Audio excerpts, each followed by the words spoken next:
Mais lorsque le championnat commença, ce fut tout autre. Et Palmer termina deuxième et, fait très rare, fut félicité par Henry Longest, le commentateur vedette de l'époque. Oh, he's about 4 feet short. What a beautiful shot. Here is a very, very great golfer indeed. Henry Longest, enthousiasmé par celui qu'il qualifie de très grand golfeur, puis d'un joueur réussissant un merveilleux tir. Un an plus tard, Palmer remporta l'Open à Royal Birkdale et l'année suivante, il gagna de nouveau à Troon. Et maintenant, après plus de 3 décennies, sachant qu'il n'avait pas réussi le cut, il jouait et faisait ses adieux en même temps. Palmer explique qu'il est honoré de clore cette réunion des anciens champions et de dire à tous quel plaisir il a eu à jouer au cours des années.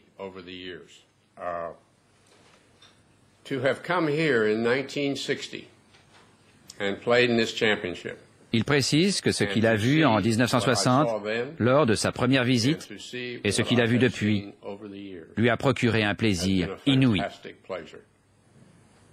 This championship is one that I came to because I thought it was the most. Il précise qu'il est venu à ce championnat car il considère que c'est le plus respecté du monde.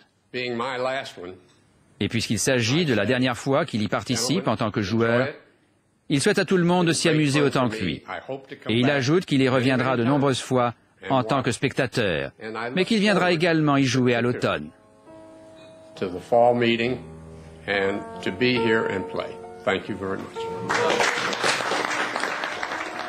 Il reviendra donc, mais seulement pour le plaisir, en tant que membre honoraire du Royal and Ancient Golf Club.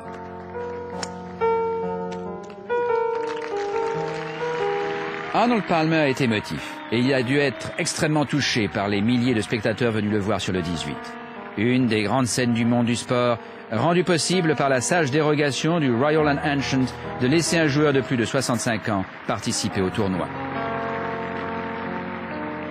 Cette décision a été prise car c'est cet homme qui, en 1960, presque à lui seul, avait apporté style et éclat à l'Open et lui avait redonné vie.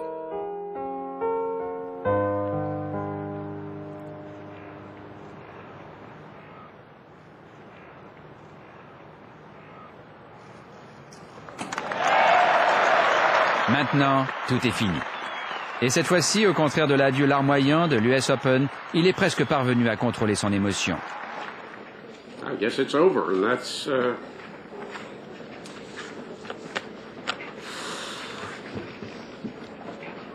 very significant to me. But I can't help but remember all the years that I've had and enjoyed, and that's most important. Palmer reconnaît que c'est fini pour lui, qu'il en est désolé, mais que ce qui est important, c'est que toutes ces années ont été bonnes pour lui. But there's also a happy note on that too, that it's been good for the years.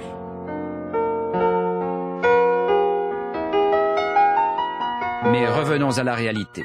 36 trous ont été joués et 9 joueurs ne sont qu'à 1 point de la tête. Ce n'est pas une rumeur qu'il faut inventer des coups sur le Old Course.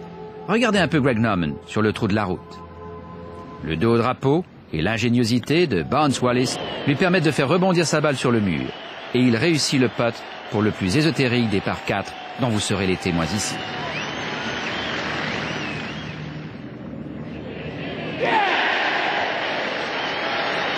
On doit mettre au crédit de Norman qu'il n'invoqua jamais son mal au dos pour son bogey en 5 sur le dernier trou, où de nombreux joueurs réussissaient des birdies. Il se retrouva un au-dessus du par après le 3e tour. Un des 2 favoris n'était donc plus dans la course. L'autre favori, par contre, fit monter la tension sur le 11.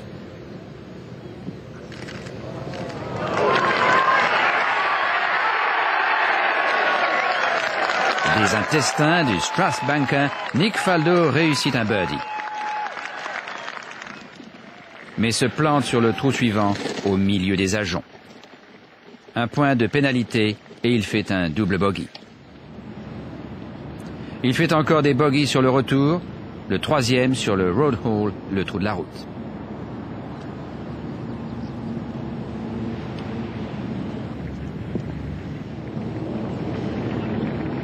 Il y a une caméra cachée quelque part par ici.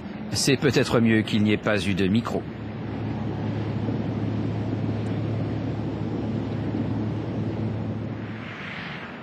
Tomori-san est le héros de la multitude de joueurs de golf du Japon. Mais étant donné que la plupart ne peuvent que s'offrir des practices dans des bâtiments à plusieurs étages, rares sont ceux qui peuvent s'imaginer ce que représente un putt dans une mini-tempête. Un bogey sur le 4e et il ne pourra terminer qu'en 73. Le soleil ne se lève plus pour le Japonais.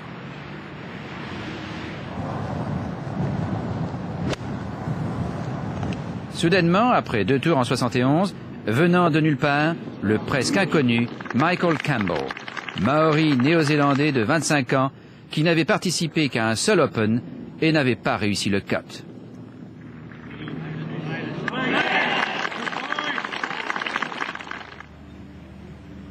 Il se retrouve maintenant au 3e tour avec 5 birdies dans les 9 premiers trous.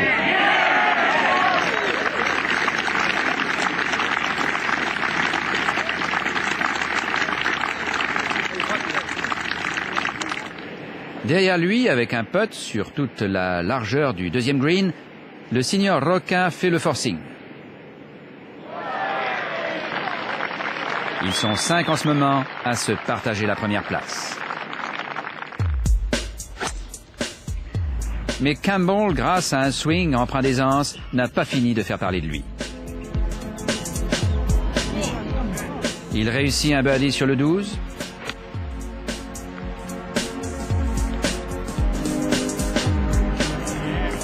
Un birdie sur le 13.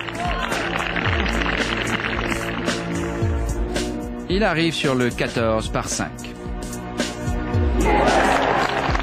Après 8 birdies sur 14 trous, dans des conditions qui lui sont totalement étrangères sur un terrain qui lui est pratiquement inconnu, Campbell a la grâce et l'humour d'admettre qu'il s'est surpris lui-même. Il reconnaît qu'il est surpris car il y a beaucoup de bons joueurs sur le terrain qui font de la marche arrière plutôt que d'aller de l'avant.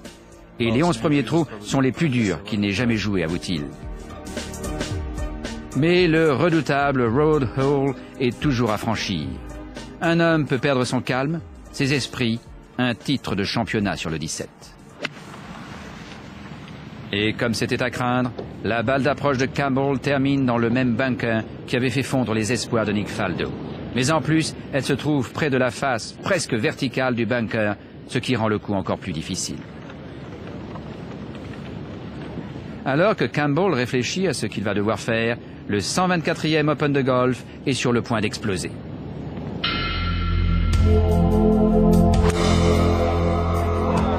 On dit qu'à cause de la vie de bâton de chaise qu'il a menée par le passé, John Daly n'est pas très populaire chez ses compatriotes.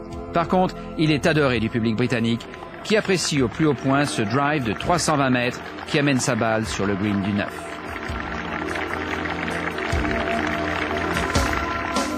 Costantino Rocca ne s'en laisse pas compter lui non plus. Au par, pour la journée, sur le 12, il réalise un drive de 280 mètres.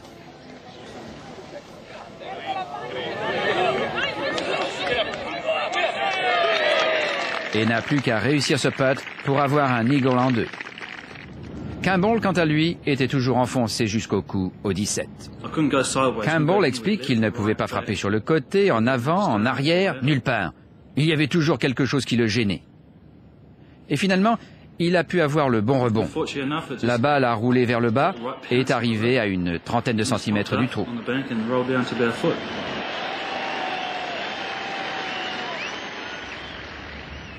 Il y a eu des coups remarquables pendant cet Open, et celui-ci en fait partie.